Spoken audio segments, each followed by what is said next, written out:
What's going on, everyone? Welcome back to the show. So today I want to talk about the funding bill. So we have some breaking news when it comes to the funding bill. We're going to talk a little bit about that. But first off, if you guys can do me a favor, please like the video, subscribe to the channel, hit that little bell notification, and then click all. By clicking all, you'll get notified anytime we put out a video. We do videos every day. So by clicking the bell notification and clicking all, you'll be getting notifications every day. Okay, so before we get started, I do want to let you guys know when I put out these videos, I'm putting out videos letting you guys know what's going on in Washington, D.C., okay? Sometimes I'll add my opinion when it comes to certain situations, but I want to get your feedback. So I want you guys in the comments to let me know how you guys feel about some of these things that are going on. And so that's why I'm here, and I just wanted to remind you guys of that. So when I'm going over some of these stories, you might think, well, how does this help me? I had some people in the comments a couple of days ago saying this doesn't help Social Security, and I was talking about the CPI score. Well, yes, the CPI score is something that we need to pay attention to. We need to look at inflation. So that is good news if inflation's starting to come down. And that's the whole reason for videos like that. So yes, it can help you. If you're on a fixed income, you're receiving Social Security, SSI, SSDI. If you're a veteran, you want to know if inflation is going down. And that's what I'm here to try to help you with and try to explain different things when it comes to how the economy works and how our government functions. Okay, so let's go ahead. I want to just switch over real quick. And this is Politico, and they put out this article about the funding for the government. Okay, now this is very important because if they don't do anything about passing a bill to fund the government for 2023, then now we'll be looking at a government shutdown. They've already kicked the can down the road one time, and it looks like they're going to kick the can down the road for another week. So that's what this article is mainly talking about. However, we did get some information a couple of days ago that lets us know that they're at least talking about a funding for the government. Okay, so they at least have this $1.7 trillion spending deal that they have the framework is what they're saying. So they're going to have to put that to paper, and then they're going to have to negotiate back and forth. When I say they, I'm talking about Democrats and Republicans. This looks like it could be a bipartisan funding bill, which would be really good. It has to be bipartisan. You're going to need Republicans to support this in the Senate in order for it to move forward. And so right now, this spending bill looks like it has some support. Mitch McConnell is supporting it, as well as the majority leader, Chuck Schumer.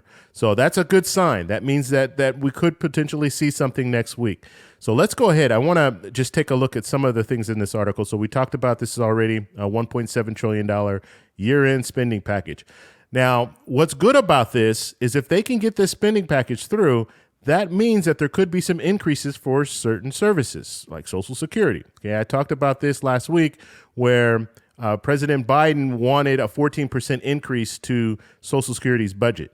Okay, now that would be good because right now, customer service, I did the video last week talking about the customer service issues and how you have to wait 30 minutes on hold just to get someone on the phone, as well as if you're filing a claim, a disability claim, you could be waiting 6 months to a year just to get them to respond to your initial application. So if they have more money, then they can hire more people, and hopefully they can bring down the time frames that they're looking at right now. Now, let's talk a little bit about the stopgap measure so you guys understand what's going on. So what the stopgap measure does is it just kicks the can down the road for 1 week. Okay, so they still have funding for 1 week. Now, this has not been voted on in the Senate yet. The House actually passed this yesterday. So now the Senate's going to need to take it up today, and maybe Friday they can pass this. Okay, so in the House, it was 224 yeses to 201 noes. And so it's almost right along party lines when it comes to it. The Democrats are supporting it. The Republicans, for the most part, were opposed to this. So this kicks the can down the road to December 23rd. Okay, so next week.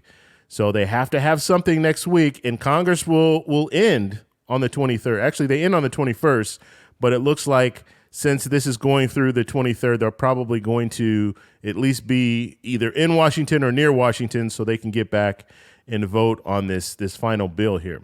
So it's good news. It's good news that you actually have a bipartisan support for funding for the government. So that's good. And some of the critical issues that they're dealing with: military readiness, Ukraine aid, and Medicare cuts are on the line. Okay, so and we're talking about Medicare. That affects people. Most people on Social Security are receiving Medicare as well. And so if you could look at a situation where you can lower the cost of Medicare, that will help people who are on Social Security. So this is what we're looking at right now. The military spending, they've already, I think it's like $858 billion is what they've agreed to now. That is a 10% increase. Okay, so a 10% increase to military spending.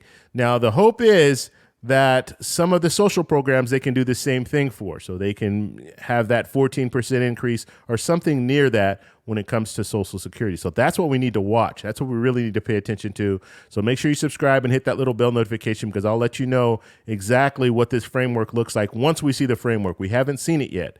And a lot of the politicians haven't seen it either. Now, you do have people like Representative McCarthy that's saying, you know what, we don't want to do anything right now. Why don't we do a stopgap measure until early next year, and then we'll take it up then? And he wants to do that because now he'll be speaker in January, so he'll be able to have use a lot more leverage when it comes to this next funding bill.